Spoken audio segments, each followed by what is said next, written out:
I lived with Paramahansa Yogananda for the last 3.5 years of his life. I'm living with him still. And what I bring is not the person, nor the message, so much as the spirit. Because he came with a spirit that it's been exemplified in so many ways. I'm going to tell you a little story that exemplifies it beautifully, but very simply. And that's what he was like. He was very simple. One time, a skeptic in India said to him, "Someday all you renunciates will be very disappointed when you wake up and discover that there is no God." Yogananda, with a big smile, said, "Well, you may be right, but at least we'll have the satisfaction of knowing that we've done some good." I thought it was so beautiful that with a simple answer like that, he could turn the heavy atheism of our day, the heavy skepticism, and all the attitudes that drag men down into a feeling of hopelessness, and suddenly give them a reason to enjoy, to hope. That's what his life did. He gave me and countless others reason to hope. Now, I was educated, as I think most of us here were, in the, you might almost say, the hopelessness of our day and age. It isn't hopeless, but so much of the hope is based on new discoveries. So much of the predictions of the future are about someday we'll be able to do this, someday we'll be able to do that, we'll be able to go to Mars and go across the galaxy and who knows what else. But it doesn't satisfy the heart. There's a book called Looking Backward by Edward Bellamy. It was written about 1890, and he projected a time 100 years in the future, and this hero of the story somehow fell into a trance and woke up in 100 years and found himself 100 years later with all the blessings of modern civilization. And I remember one particular passage. It must be a poignant one for many people because I've read it quoted elsewhere too, where he turns on a knob in a box in his living room and music comes into the room from some central place in the city, something unheard of in 1890. And his comment is that I cannot imagine a greater felicity than being able to bring beautiful music into my home. We all can do that. Are we felicitous? Are we really happy? I don't think so. Back in 1949, I read an article.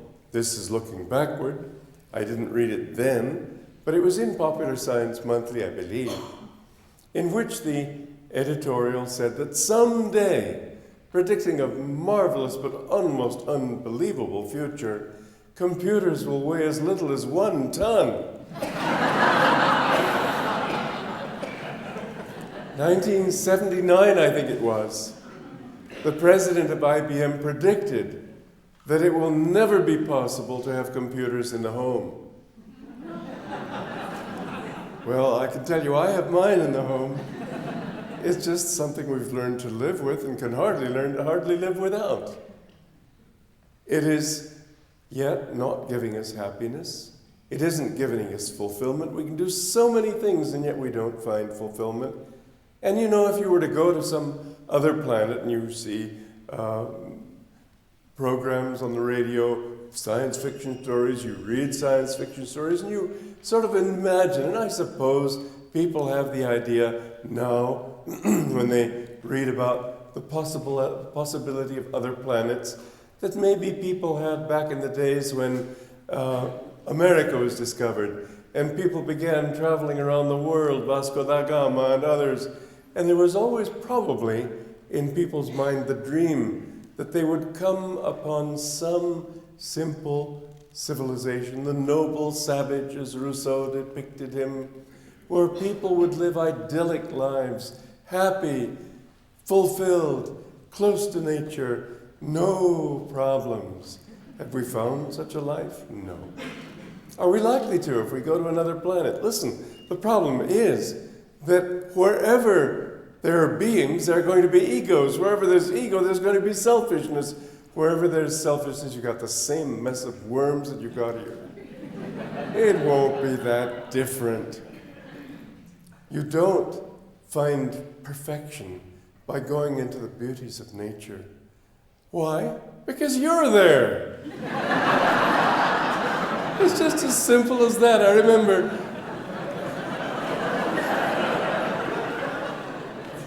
1945. I'd had it with America. I decided I needed to get away among simple people. So I went to Mexico, and I thought, there I'm going to find simple people. Well, the problem was, I don't know how simple they were, but I could have the same stomach aches, the same headaches, the same moods in Mexico as I could in Scarsdale or Philadelphia or wherever else. The problem with it all was that I was there. And there was this girl, when I came back, I was at Brown University, and the movie had just come out, The Razor's Edge. I don't know how many of you saw it. It's an oldie now, but so am I an oldie. Never mind. And this girl at the coffee table in the college where we were said, oh, I would just love to go to India and get lost. Well, I'd just come from Mexico. I laughed. I said, whom would you lose? Certainly not yourself. That's the only thing you really want to lose. Well, this civilization has not given us what it's been promising us. It's been promising us felicity, heaven, paradise. You don't have it, do you? Why are you here tonight? Because there's something you're missing. You want something more.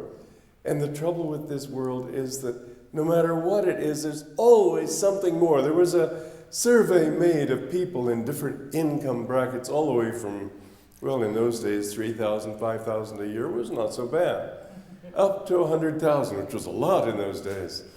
And they asked everybody, are you happy with what you've got? Everybody said, virtually, this is an average response, but pretty much it encapsulates the response of all of them. We would be happy if we had 10% more. That 10% more represents something you'll never get. It's like a carrot on the end of a stick. And you keep straining after that carrot like a donkey, pulling a load of worries behind you, never reaching the carrot, but somehow that load of worries gets pulled, and so the donkey's owner feels satisfied.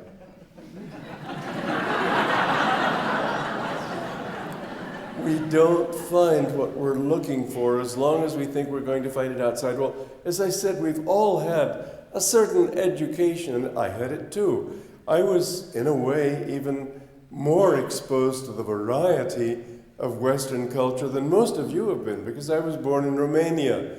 And it's not that my parents were Romanian, they were American, but my dad worked in the oil field. He was an oil geologist, and I lived there for the first 13 years of my life, which is fairly formative, and I went to school there and in Switzerland and in England. I grew up speaking several languages, and I've come to see Western civilization from all the different points of view that, I don't say all, but a pretty good representative.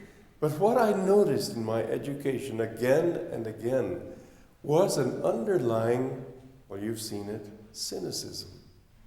I thought that, well, it isn't really that meaningful. Education today is basically atheistic. It tells you there isn't a God because you've got to be scientific about it. And the first thing science does is to say, we can't know whether there's a God or not, therefore we'd better eliminate him from our reckoning and think only of the things we can prove. Well, so far so good. But the next step beyond that is to say that because we've eliminated him, therefore there isn't a God. And an awful lot of scientific, educated people feel that there is no higher value. There are no real moral standards in life. Everything is relative. They don't say relative to what. They basically mean relative to what I want. If I want it, fine, it's good. This is what we've been brought up with. And I tell you, I was different in this respect. I had grown up in Europe, yes. I had seen the Second World War brewing, yes. I'd seen all the tension and hatred. I went to school in Switzerland just about the time when the Nazis came into Austria, or just a little bit before, and I remember going through the streets of Vienna, and these Nazi officers seeing us would say, "Heil Hitler!" and I'd say, "Oh, hi there." Yeah, from a 9-year-old boy, I guess I could get away with it, I don't know. But I couldn't feel the hatred for the Germans that so many people were trained to feel here, because I knew the Germans too as a people, going across the country, finding that we needed help because we had a Wasserpump, a water pump that wasn't working, and how many people would come out to help us. And people are people everywhere. They aren't Germans, Americans, Japanese, everything else. No, they're just human beings. This is one of the lessons that I've learned in traveling around the world, and I've lived in so many countries. But I've seen that people are people. Sure, they may like curry, they may like pasta, they may like mashed potatoes and peas and apple pie, but they're basically just human beings. And a full belly full of curry is just the same as a full belly full with a Thanksgiving dinner. The enjoyment of this world, the need for love, the need for peace, all these things are universal. And even some people who manifest evil, and some people do. God has given us the opportunity to go upward or downward on the ladder of evolution. We can find fulfillment in ourselves, or we can find it in hurting people. This is the mistake that people can make before they finally learn that that little child who pulls the wings off a fly and thinks he's having fun, later on, as he becomes sensitive, he begins to feel, ouch, I'm hurting myself. You say something unkind to somebody and you feel, I really gave him a piece of my mind, didn't I? Then you begin to discover that, wait a minute, I'm in that person. There's a beautiful story in India about a saint who, a disciple came to him and he found him bleeding. And he said, "Who did this to you, Master?" And the saint said, "I'm afraid you did." "Never! I never would have hit you." He said, "Oh, yes, you did. You hit that man out there. And when you hit him, you hit me." And didn't Jesus Christ say that too? Didn't he say that who gives to even this least of my little ones gives unto me? Who hurts, hurts me. When you hurt others, you do hurt yourself. And gradually, as a person becomes more and more refined, he begins to understand that we are all one blood. We are all one human being underneath the appearances of life. You know, it's a wonderful illustration that Yogananda gave of a gas burner on a stove. And each of those little jets projects a different flame. But if you look underneath, you see that it's the same gas that's producing all those flames. And so each one of us is like a separate little gas jet. But there's a lot more sophistication in that. Even a gas jet can seem big or small depending on the size of the opening. It can seem colored according to little powders, chemicals you might put on it, filters you might put it over it. And so every jet flame can have a different color, a different size. Well, of course, we're a lot more sophisticated than that. And so some of us seem proud, and some of us seem humble, and some of us seem greedy, and some of us seem generous, and everybody has a different personality. And it's really amazing when you see a group of people like this, or go out in the streets and watch people passing you, what God can do with 2 eyes, a nose, and a mouth. It's incredible. How much variety, because each one of us looks at life in a different way. You know, this is something, one of the lessons that Yogananda gave, not just by example, but by spirit. And it's his spirit that I try to bring to people. I used to never, mind you, any one of you whom I know, I can close my eyes and visualize you clearly, if I know you at all well. Well, I knew him pretty well. I lived with him. I could never think what he looked like. I had to look at a photograph. And you know why? I gradually caught on to the secret of it. There was no sense of ego there. There was no sense of, I want this, I don't like this, I like that person, I don't like this type. None of that. It isn't that when you looked into his eyes there was a vacuum, but when you looked into his eyes you saw yourself. And it was an amazing experience that I saw in photographs with him. A photograph of him with Portes Gil, who was the president of Mexico at that time, and Yogananda visited there, and he was probably the most popular lecturer in America, and he was hosted by many people, including Calvin Coolidge, Portes Gil, many other great people. And one time in Washington, D.C., Amelita Gali-Curci, who was a famous soprano, about on the level of Caruso, extremely talented Italian. And one time she was giving a concert, and all of a sudden she looked up and she started waving her handkerchief, and everybody looked around, and there was Yogananda waving back at her. Everybody clapped. But he was so popular that everybody was drawn to him. Well, anyway, here he was with Portes Gil. And Portes Gil was sort of like the name would imply, rather portly, like this. Somehow Yogananda looked portly. Well, you could say, okay, maybe he was portly. But the odd thing was that I saw him in another photograph next to Amelita Gali-Curci, who was frail, small, older, and darned if he didn't look small, frail, older. He didn't change his body, he changed his attitude. He became whoever he was with. He was a flawless mirror who reflected back to you what you had. But what I found was that it was always a reflection from our higher self. He didn't, if you were angry, reflect anger back to you. He always reflected back to you what your own inner self would think of that anger. Sort of regret. That's not the best attitude, is it? Something in you, but it would be you, not his reaction to it, your reaction. Whatever, when he gave counseling to so many different people, but to each person it was unique, it was individual. I think it's a colossal mistake to say, I know what he was like, I was with him. Nobody can know what he was like. Nobody can say he was with him. He was everybody in the world. He was a sort of the soul of life itself. And when he gave counseling to people, it was different for everyone. There were certain teachings that he gave to everybody. Of course, no teacher has ever come on earth and said, my children, for a change, let's hate everybody. There are certain teachings that are natural, that are fulfilling for everybody. But when he narrowed it down to each individual, it was a completely unique teaching, unique guidance. I was always astounded at how particular his guidance was to me. It wasn't the same to other people.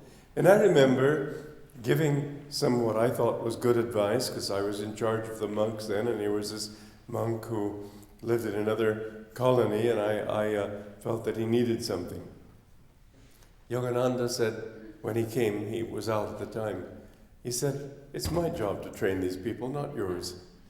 I'd given him good advice, but it wasn't the advice he would have given, because it's something that's got to be particular. Any of you who have anything to do with helping other people, don't ever say, this is what I've found. It may not be what they will find. I've found again and again, in trying my humble best to be of some use to people in counseling them and so on, that sometimes they'll come up with a problem that absolutely is just beyond my experience. I don't know anything about what to say. And sometimes I don't at all mind saying I don't know, but I try. And after a bit, I just have to say, well, I'm sorry, I really don't know. I've been amazed how often I do know, right in that instant. Because when we can relax ourselves and our thoughts and what I've learned and what I've known from experience and so on, tune into them, suddenly we see, oh yeah, that's what they want. And how often after that kind of counseling, people say, yeah, that's what I was looking for. Well, you could say then, in that case, why didn't they find it? It's not so easy. The mind is complex.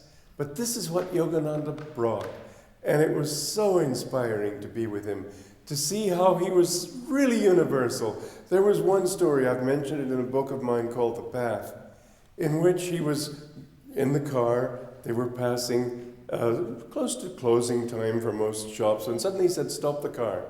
He got out, walked back a few doors. There was a little sort of a trinket shop there, and he walked inside and bought a number of totally useless things.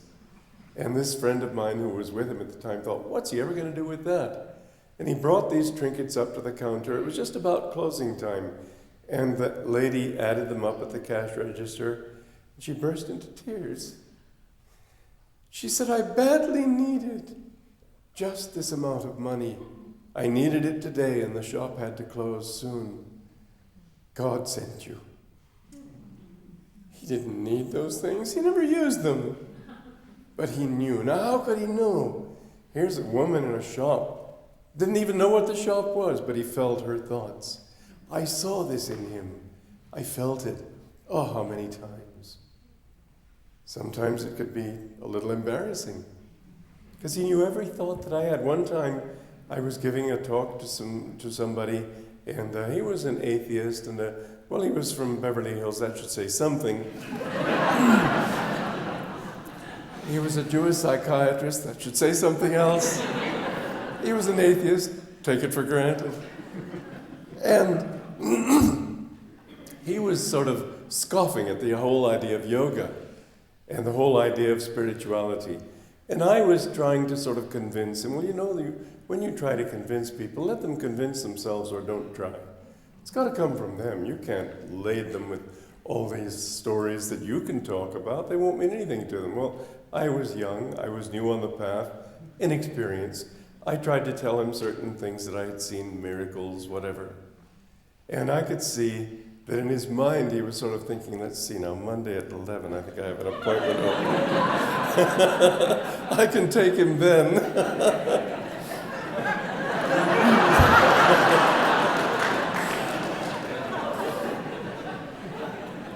2 or 3 days later, because Yogananda often had me serving his guests lunch, and then I'd do postures for him, and then after they left, then he and I would sit there and he'd talk for a little while with me and give me some advice or encouragement or whatever, I don't know. But we were there alone after this little luncheon, and he paused for a moment. He said, oh, by the way, when you're with skeptics, don't talk about miracles.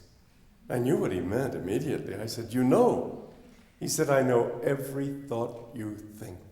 Wow. Now, isn't that incredible? Now, I can see him having some sort of psychic session with me, maybe thinking, now he's thinking so and so. You know, Duke University experiment. You have a screen here. Somebody on one side of the screen is visualizing a ship, let's say, with a mast. And somebody on the other side says, I see a tree. Okay, that'll do. Successful experiment. Well, it wasn't like that at all. I'm just one of hundreds and hundreds of disciples. That he could say, I know every thought you think, is just an incredible statement. You hear that from Jesus Christ, where he knew that somebody was well, somebody was cured, even though they couldn't know outwardly. He knew things that were happening. He knew things that would happen. You hear it in the stories of lives of great saints. I lived with that kind of man. He was not a man. He was a master. He used to say, I killed Yogananda long ago. No one dwells in this temple now but God. And when I looked into his eyes, I saw there was not a person there. There was this infinite love. A love that was so incredible that sometimes, you know, I used to be short-sighted. I did have laser surgery. Now I can see every one of you. Watch out. I couldn't see well at all. I couldn't see across a room. And I remember just about to leave a room, he was sitting across the room from me. It wasn't any expression in his eyes. I couldn't see any expression in his eyes. I could see he was there. But all of a sudden I felt this love just overwhelming me. Tears poured down my cheeks. This kind of magnetism your average person doesn't have. He had it. I remember sitting with him. And he'd be talking about things you have to talk. I mean, you can't be sitting there constantly just declaring universal truths or saying, lo, I am with you always. There's got to be time for the potatoes and stuff. And he'd talk about things like maybe a driveway that needed fixing, potholes filled and so on. But I wasn't involved in that particular work, so I could just sit there and listen. And my God, that joy that overwhelmed me. It was something I haven't felt except in the presence of a few people like him. Because I have had the good fortune to mix, to meet, to be with people who I feel knew God. There was a woman saint in India called Anandamoyi Ma, and I just was overwhelmed with love, not for her, for what came through her. I remember one time I was in Haridwar, and I had to take a train, and the train was just about to leave, and I should run, but she said, all right, go. And I said, finally, I just had to say, Mother, I can't. As long as you're here, I just can't pull myself away. So she smiled and left, and then I could run, and I just... The train was pulling out as I dashed and jumped onto it. But that kind of love it's not something that you say, oh, I know God. I remember I met somebody in Big Sur one time, big bull of a man, and I was talking about spiritual things, and I said, I think I've maybe known 6 people in my life who knew God. Actually, I think it's more than that, but at the time I said 6. So he put out this bear-like hand. He said, Sheikh, you just met the 7th.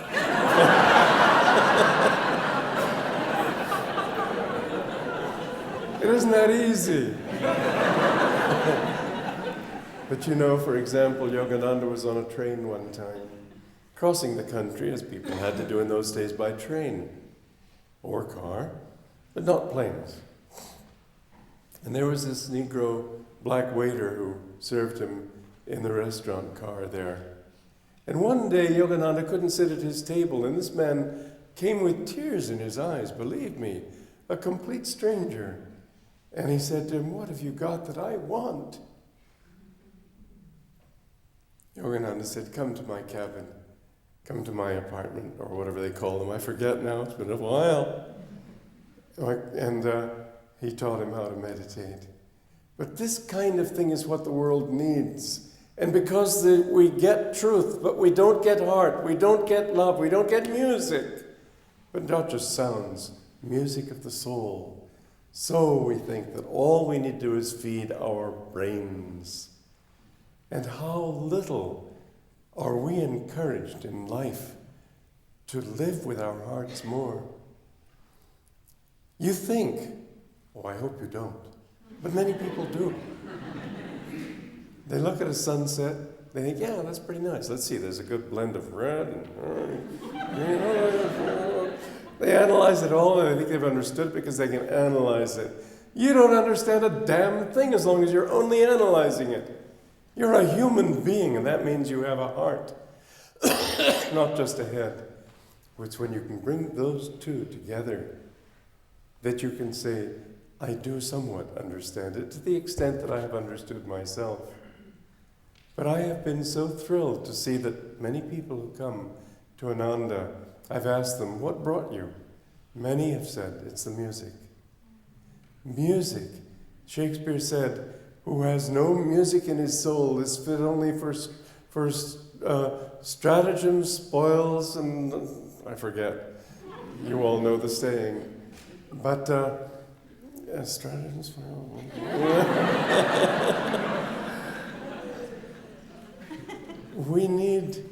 We We need music. Not this kind of music that you hear from cars as you go, what? That's music, for God's sake? Music that uplifts, music that touches your heart, music that lifts your heart without song, without love, without joy. What is philosophy? I know I went to Brown University, as I told you, I went to philosophy class. After 2 or 3 classes, I used to bring a book of poetry and just read the poetry. I just couldn't stand all that stuff. What are definitions?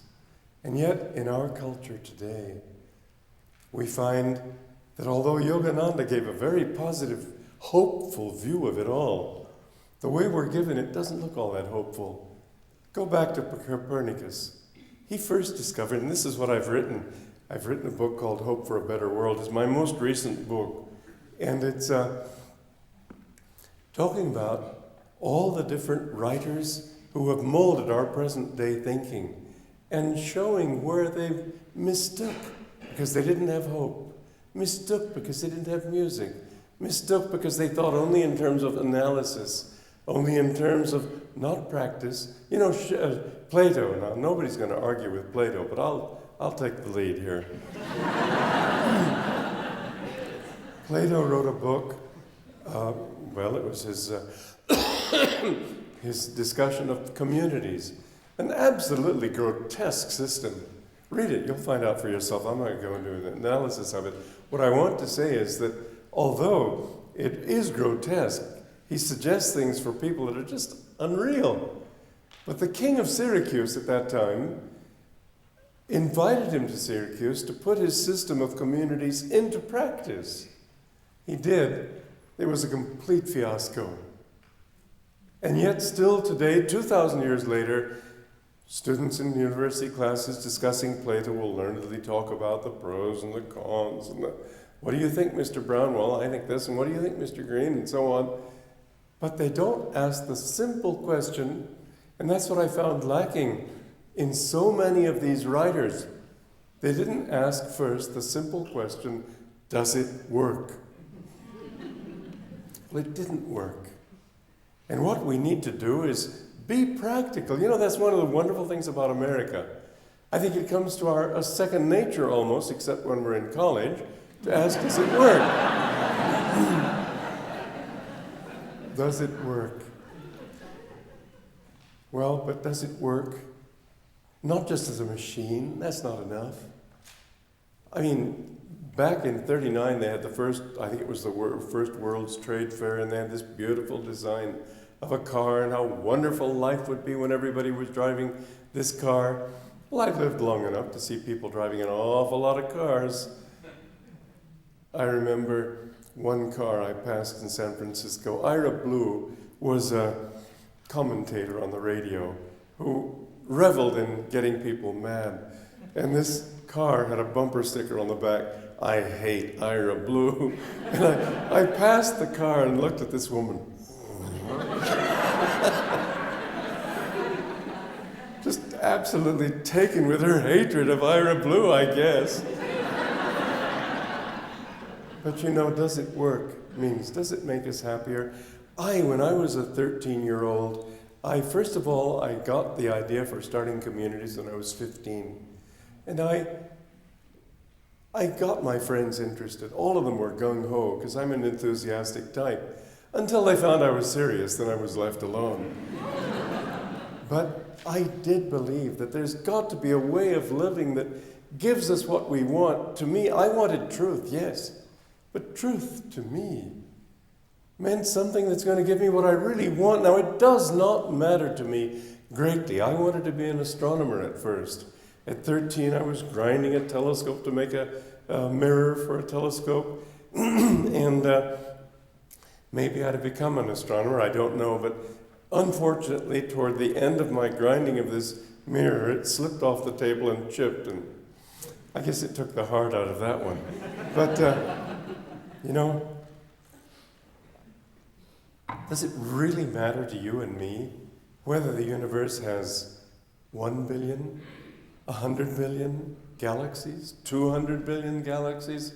If someone were to come along and say, no, we've discovered there are 1 trillion galaxies, I think we'd probably turn away with a yawn. We've heard it all. What do all these facts mean if they don't touch us? More and more, I began to think, I want truth. But what is truth if it's only a mental concept? I want a truth that's going to touch my heart. I want a truth that will inspire. I want something that'll change my life, that'll give my life meaning. And meaning is not a formula. Meaning is that if I can go out and feel a little more joy, if I can feel a little bit more love, in that I'll have understanding. And if my understanding is born only of analysis, it's not understanding. It's another formula.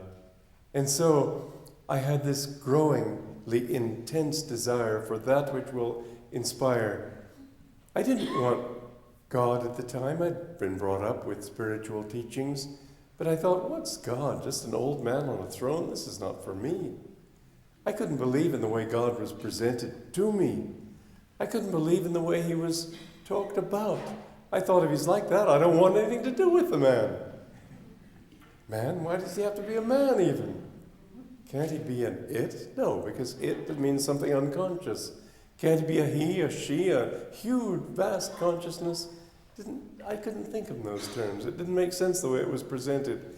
And so I tried science, politics, art, music, philosophy, this thing and that thing, communities, until everybody left me in the idea, and so on. And I discovered that what I really wanted was something that changed me, that made my life worth living.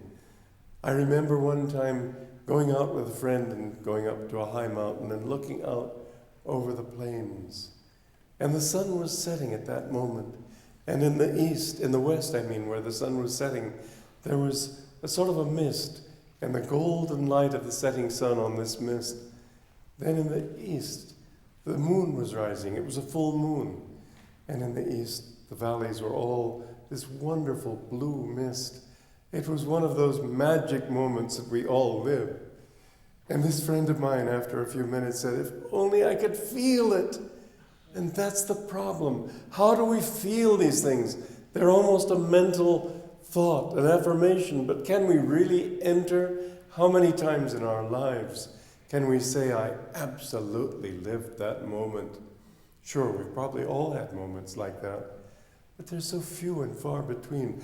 My search for truth was to think, how can I make those moments always? How can I really love life? How can I love people? How can I feel inspired no matter what I'm doing? If life can't give me that, in what way am I really different from turtles? I want something that makes me more than just an ordinary human machine. And I used to think in terms of God all the time, but I couldn't put my thought of God together with what I was learning. And I thought maybe we need a new political system, maybe we need new science, maybe we need new societies, maybe we need art. I wanted to be a poet and a playwright, and I thought after a while, my God, the greatest playwright in the English language is Shakespeare. How many people's lives have actually been changed by Shakespeare? It was a discouraging thought. I don't think anybody's life has absolutely been changed by Shakespeare. Affected, sure. I myself was deeply affected by him. It changed? I don't think so. No, there's something more that we needed. And I remember going out at night one night, walking into the dusk, and thinking, there's got to be a God. But what is he? He can't be a policeman up there waiting for me to make a mistake so he can clap me in hell for eternity. That doesn't make sense. But what is he? Well, who am I that I'm asking this question? The very fact that I can ask the question means that I'm conscious. And if I'm conscious enough to ask a question, there's got to be an answer. There has to be a consciousness. He has to be consciousness, otherwise I couldn't have invented consciousness. Consciousness had to be consciousness had to be a fact in the universe, a potential from the very beginning of time, or I wouldn't be conscious. Nothing that exists now can have come into existence if it wasn't at least a potential from the beginning of time. So God has to be there, and he has to be consciousness. But this consciousness has to be something greater than I am. And there are times when I feel more in tune with that. I remember sitting on the beach one night and thinking that here's the ocean. And the same ocean that it was a beach party at college. And I had sort of gone off from the others, and they were all singing college songs and toasting wieners and marshmallows and so on. I just felt to go off by myself. And I thought, this same ocean, this same sky that is here is uniting us to people over there on the other side of the ocean. And that all of us are a part of this one great reality. And when I had that thought, I felt in some little way more in touch with that reality than I did when I was sitting with them all singing these songs. I've been working on the railroad, and you forget about the rest. But out there in the silence, I suddenly felt there's more. And when I was out there walking in that night, I began to feel that the more I'm in tune with that consciousness, the more I have of God. And the more I think about my little ego and my little needs and my preoccupations, the less I have of God. And therefore, the goal of life has to be to try to become more in tune with that. That was enough for me. I decided I'd give my life to that. I was going to be a hermit and just spend my life meditating, hoping to find maybe a little peace of mind. And that's when I came upon Yogananda's book, Autobiography of a Yogi. I couldn't believe my eyes. To be in touch with the Spirit. I mean, I was willing to give up everything just to have peace of mind. And here I found somebody who was so full of joy, wisdom, compassion, love. I thought, that's for me. And although I was a typical arrogant American male, the first words I said to him, I took the next bus from New York to Los Angeles. The first words I said were, I want to be your disciple. I had never imagined I'd ever say such words to anybody. But I have never changed my mind. My life is made worthwhile to the extent that I can bring that spirit that I gained from him to others. And I can bring it only to the extent that I find myself in tune with that. That's what Jesus said. Or rather, it said about him in the Bible, to as many as received him, to them gave he the power to become the sons of God. Now this is something that, try it. It's so easy. It's not something you've got to swallow, accept, believe, and when you die you'll find out if it was true or not. It's something you can find out right here. That's the beauty of it. You know, one of the wonderful things about life is that you can see all the things that people have tried. You can see people who have looked for money, power, human love, fame, children, this thing, that thing, and the other. Look for it through science, look for it through exploration, look through it through all the different things people try. And you find that if you talk to them, not to the people who are in the beginning, you see young teenagers, college students. I remember this friend of mine, it happened to be the day that I found Autobiography of a Yogi in a New York bookstore. And this friend of mine from Scarsdale, where I grew up when I lived in this country, we happened to meet in that same bookstore on Fifth Avenue. And he was talking with me great enthusiasm about this glowing future that he had visualized for himself in television and advertising and money and all these things. And the more he talked, the more I clutched that book to my heart. I said, that world isn't for me. I want something real, something lasting. Now this is what I've found. I haven't seen that boy since then, but I've seen an awful lot of others like him. At the age of 40, 50, 60, 70. Are they happy? Can they really say, I found what I was looking for? I doubt it. I only find one group of human beings that have been able to say, yes, what I was looking for, I found. And it's what everybody wants. You'll see that this is true in every religion, in every culture, in every century. Those who have sought God, you'll never find one who, having dedicated himself to that, says, yeah, I found him, what a scam. You see it in their eyes, there's joy. You see it in their eyes, they've got something you want.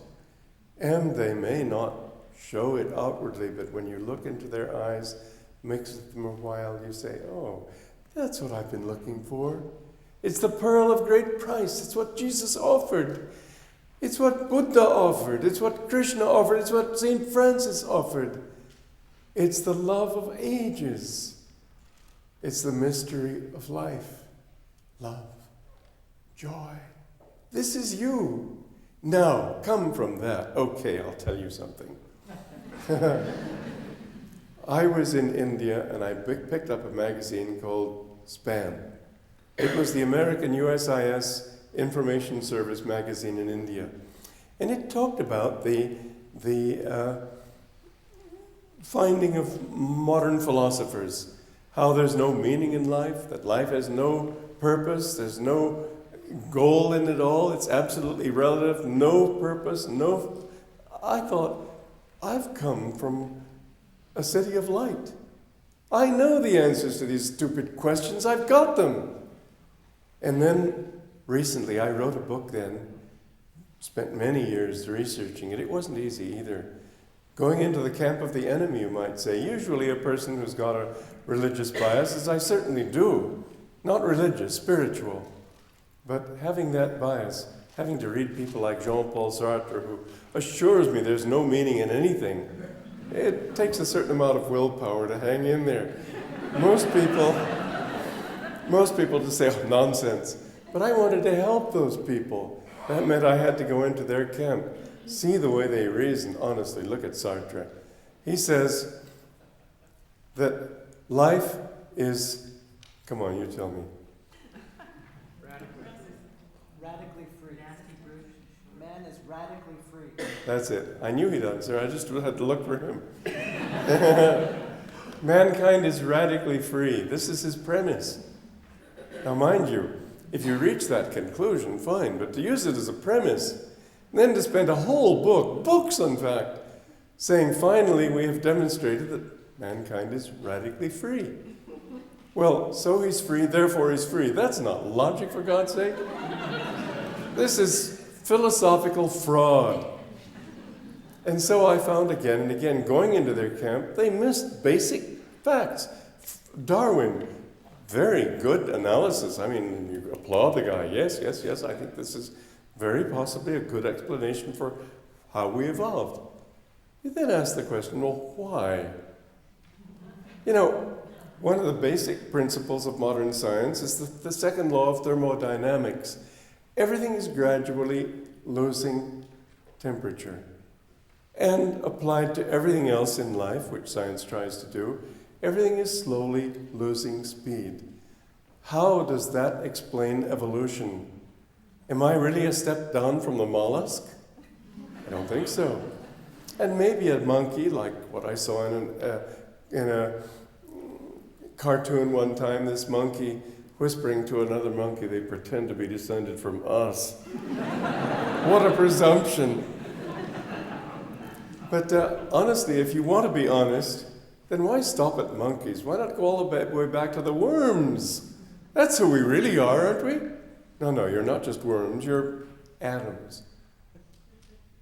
It's ridiculous to say where you're coming from if you can ask the perfectly obvious question, where are you going? You know, when I set out from home to go shopping, people don't ask so much where I've come from. They ask, what do you want? What are you looking for? What are you trying to get? Darwin didn't ask the right question. He asked how, and he may be right, he may not be right. It's not pertinent enough. How many of you, when you leave your home in the morning, assume you live near a few bushes, shy away from every bush, thinking, oh, there might be a rattlesnake there, worried about self-preservation? I doubt it.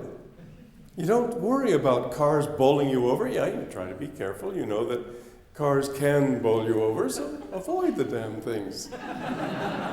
But meanwhile, you're trying to enjoy life. Darwin didn't talk about consciousness. Darwin didn't talk about the things that are meaningful to us. Frankly, I think it's fine, but it's not enough. Too much of modern science is pure mechanism. Adam Smith wrote the book, The Wealth of Nations. Very good book. Actually, a lot of people are very down on him because he stated the obvious. Well, it is obvious that people are out for themselves. Who wouldn't be? He said perfectly clearly and obviously that let's see what time it is. I could go talking all night, and I don't want to do that to you. Okay. Perfectly obvious, he said, that a baker is not there to help you, he's there to help himself. There's nothing new about that. Everybody was outraged. They said, what about Christian ethics? Well, for heaven's sake, I don't think that Jesus Christ would have helped people if he'd known that in helping them, he would go to hell. Everybody's got to start with something. This is what the problem with the beginning of modern science, you could say, was Copernicus, who discovered the world is not the center of the universe, as everybody thought. In fact, they didn't even know there was a universe out there. Some people probably thought it was just little lamps dangling or little holes in space, lots of theories.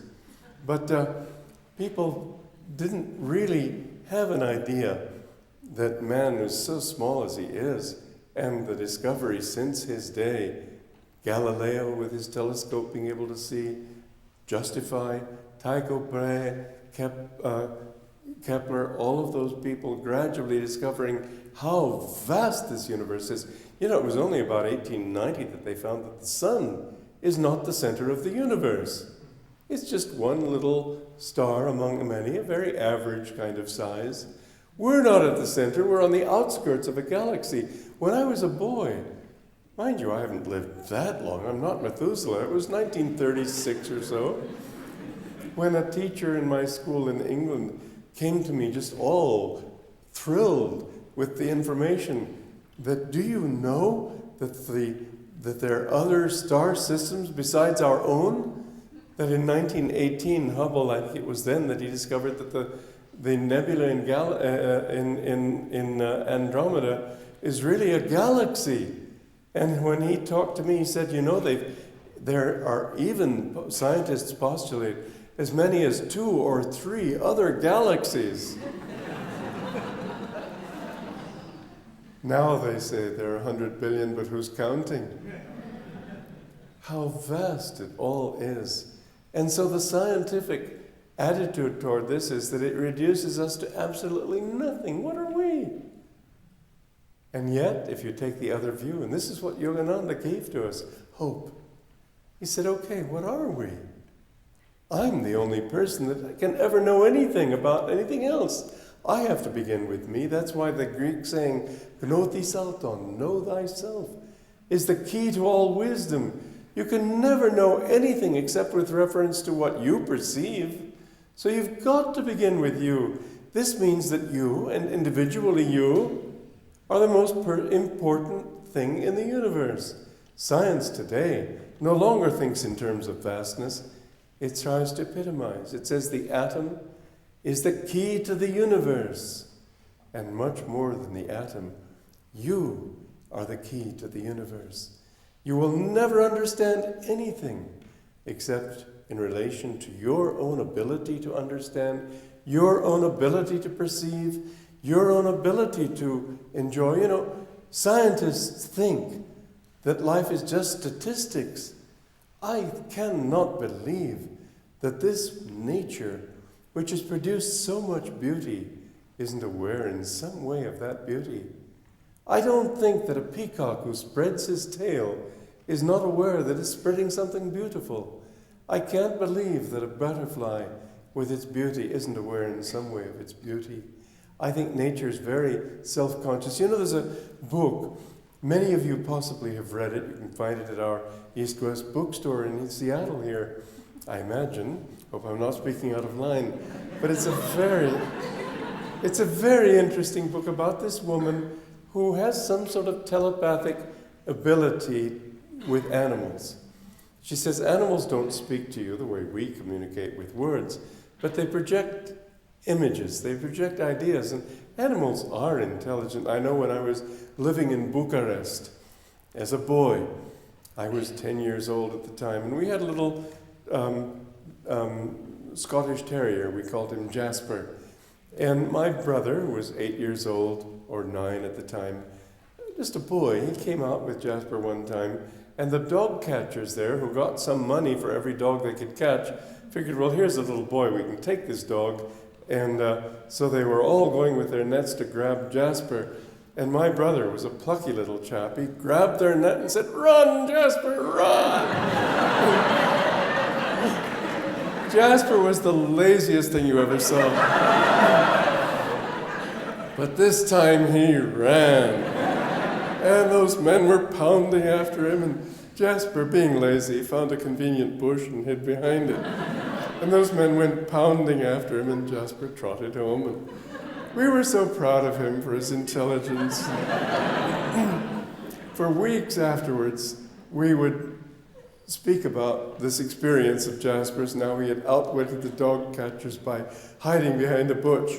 Every time he did so, we just had to begin the story. He'd be wherever he was, under a table or something, lying as usual. He knew what we were talking about. Well, here this woman, some couple came to them and they said they had a dog who suddenly had stopped eating and they were worried. So she tried to tune into this dog, and she got the image that there were 2 new dogs in the family and that the owners had bought little shiny tin plates for these dogs, but they left the older dog with his porcelain plate. And he was jealous. He didn't like not having a beautiful shiny plate. So he just refused to eat. And when they bought him a shiny tin plate, then he could eat happily again. Look, that shows aesthetic sense, doesn't it? You see it in animals. You see that when a dog is well groomed, it's proud of itself. It's just a part of nature. Why do we have to say we're projecting ourselves? For God's sake, what else have you got to project? If you're just going to sit there and think, you're projecting anyway. But what a dull universe you're projecting. A universe in which nobody cares for nobody, nothing enjoys nothing. It's ridiculous. Why not just think that if you can enjoy, the universe surely enjoys too. The birds must enjoy their songs, otherwise why would they sing? And so beautifully. And you'll find that there's competition. When one bird sings beautifully, another one will try to sing more beautifully. It's just a part of nature. We're just a little part of some very big drama. And we're all partaking in it. And somebody who says it's just me and me. I remember a Zen Buddhist talked to me. I don't know if this is Zen philosophy. I'm just talking about him. But he said, when I die, everything will disappear. Well, my first thought might have been, well, for God's sake, don't die. Sort of follow him wherever he went and make sure he's... But my tendency was more to think philosophically. And I thought, well, that doesn't make sense. If he created everything, could he himself have written Shakespeare's plays? Could he have written Mozart's symphonies? Could he have done all these things that people have done? Could he have done the things that God has done? I love the story of Mozart one time, how he died young, but he was in his 30s when a younger composer said to him, well, how do you compose symphonies? And Mozart said, well, you have to begin with simple things, with string quartets, duets, and so on. And the young man said, but you didn't do all that. Mozart said, yes, but I didn't have to ask.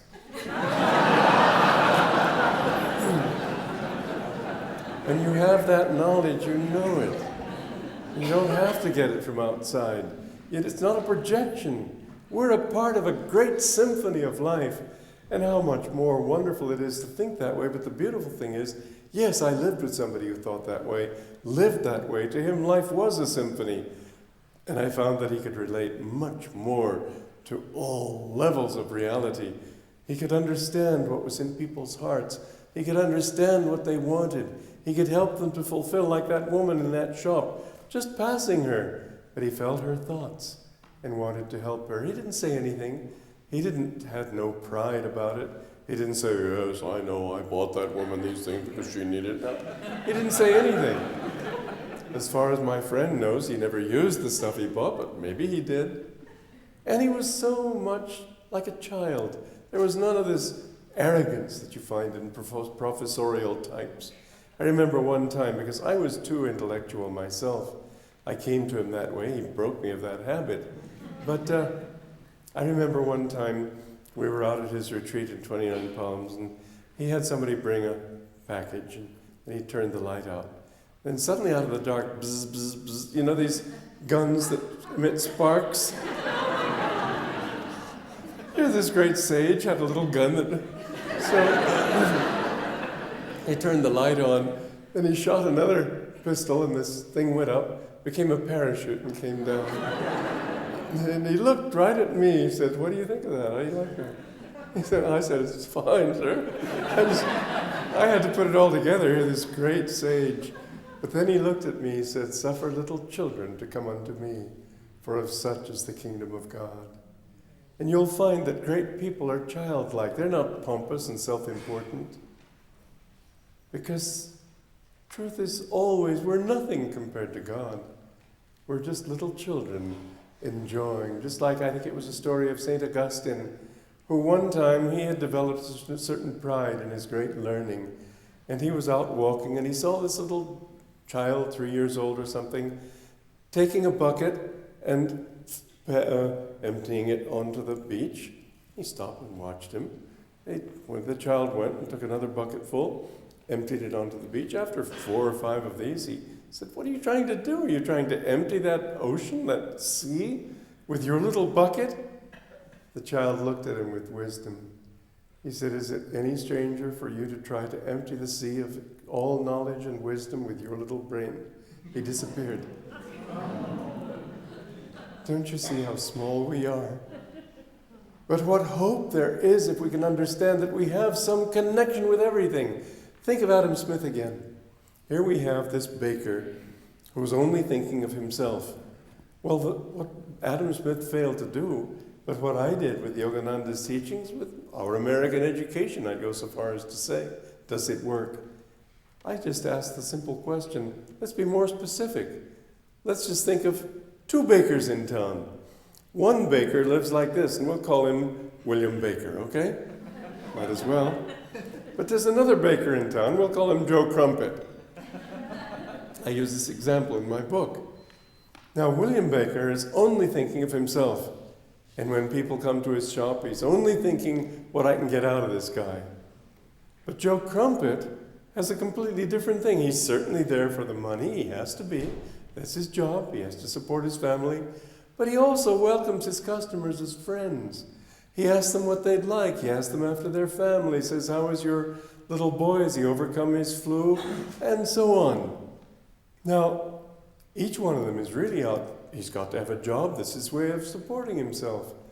But one of them includes others in his selfishness, if you want to put it that way. The other excludes them. Now, whom will you go to?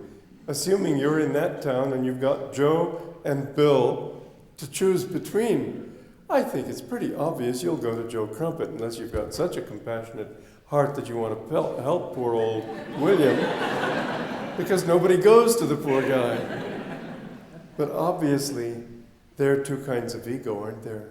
One which includes others, another which excludes others. One which embraces, another which pushes away and thinks only me. Now, you see, there's nothing wrong with ego. You've got to begin somewhere, and you're where you have to begin. You don't have any choice. But do you have the kind of ego that William Baker has that says me, me, me, and tries to take?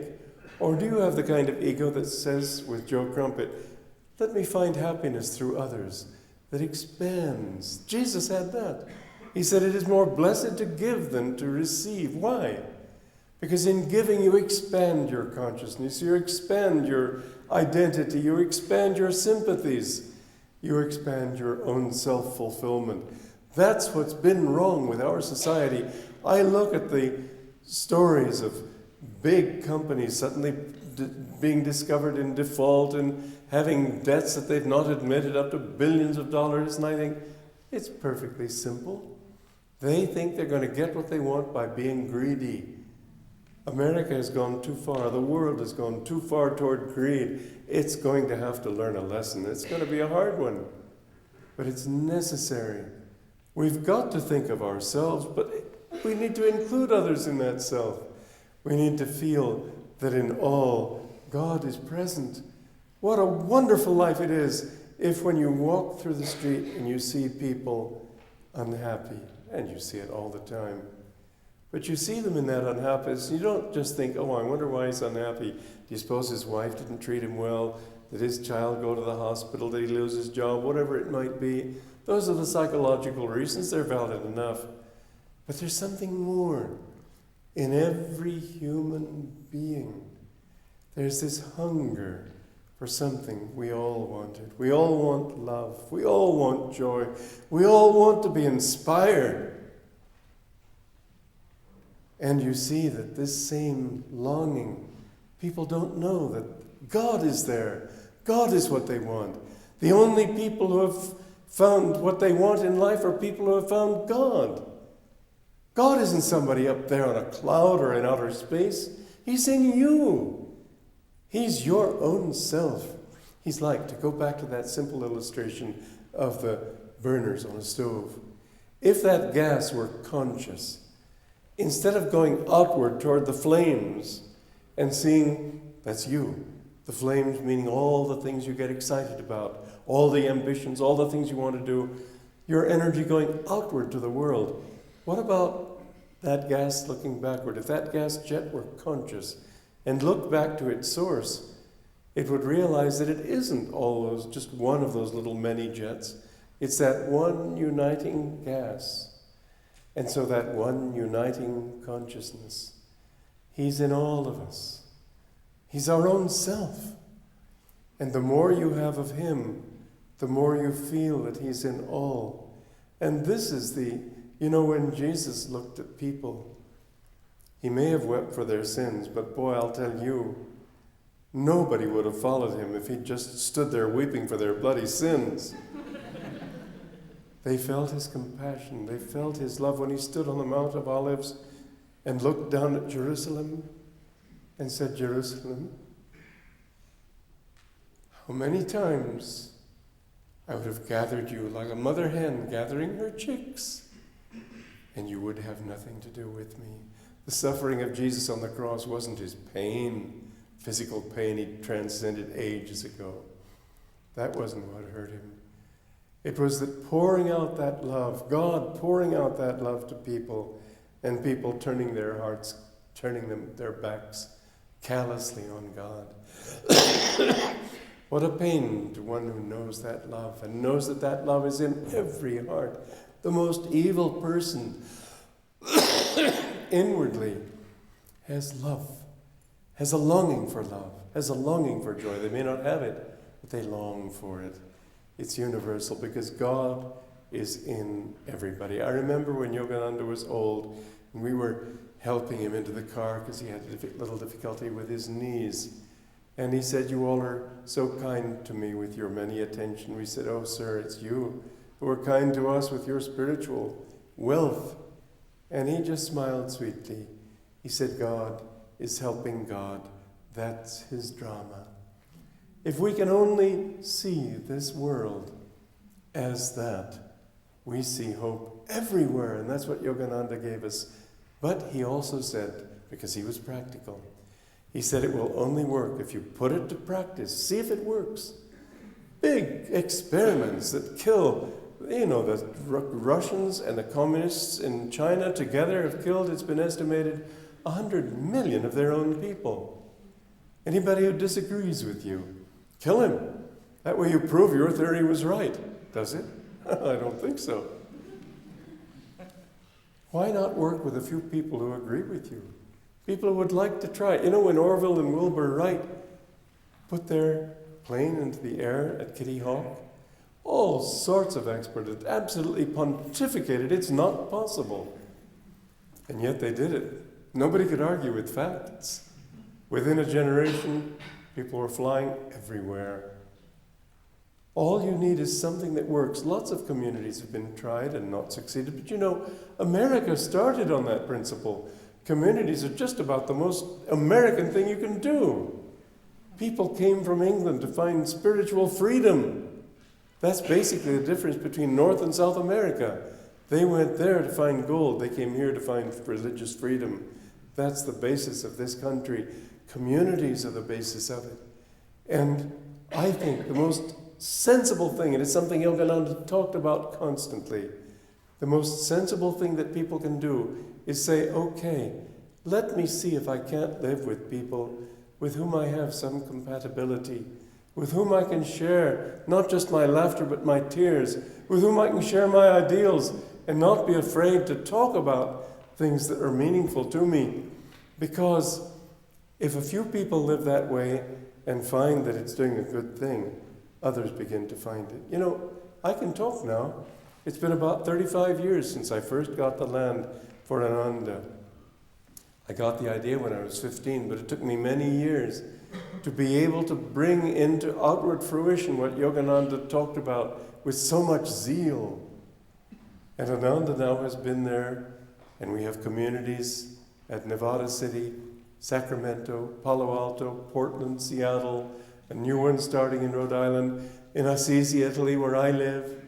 All of these things are bringing many thousands of people from all over the world. Because when you see a few people living something and it works, somebody said to me once, you have wonderful people here. I said, listen, one or two people you can meet and you can say they're wonderful. But when you see many people who are wonderful, you have to say it's what they're doing. Everybody in the world can be like that if they can just learn to live that way. And being among others is one of the first things that gives hope. And so I say there is hope for a better world because of the truth that I hope to, in my little way, to bring about, to spread the consciousness, the spirit, yes, but also the solid place. We have some 800 people living in these communities. You don't see fights, you don't see jealousy, you don't see meanness. When somebody makes a mistake, people are there to try to help him, not to just gossip about him. When somebody needs help, they are there to work for them, not to beat them down. Isn't that a wonderful thing to have in this world? When people see this kind of example, people everywhere can decide, why not live like that?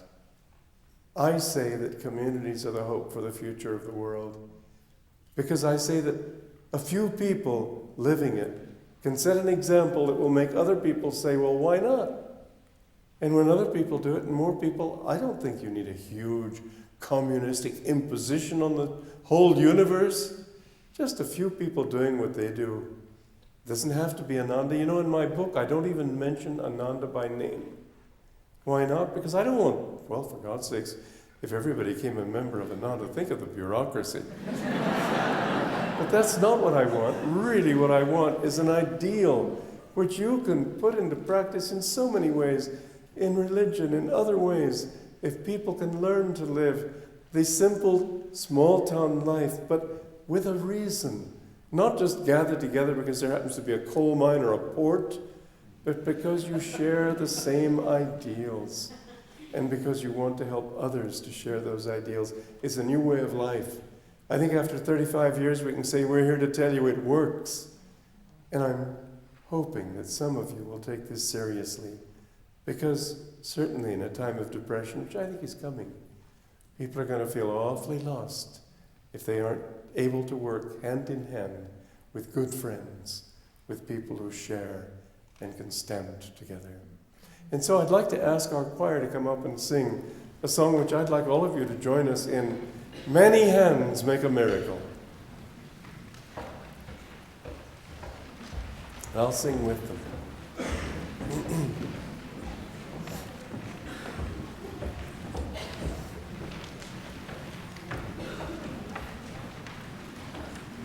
Don't you all get up on the risers? You might as well.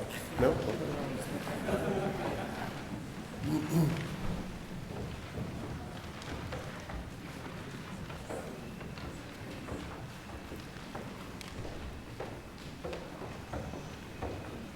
at those colors. Yeah.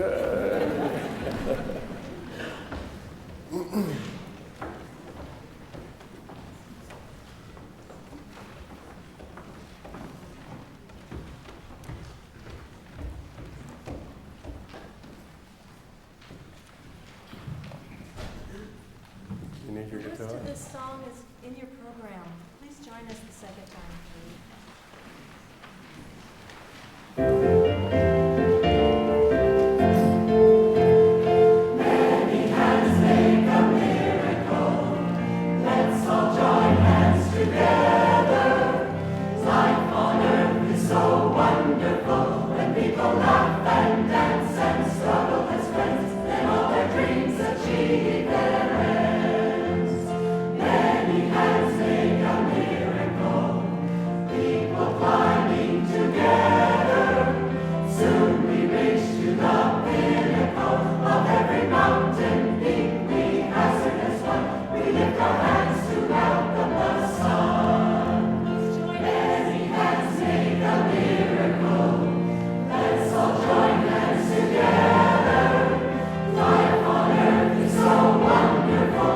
People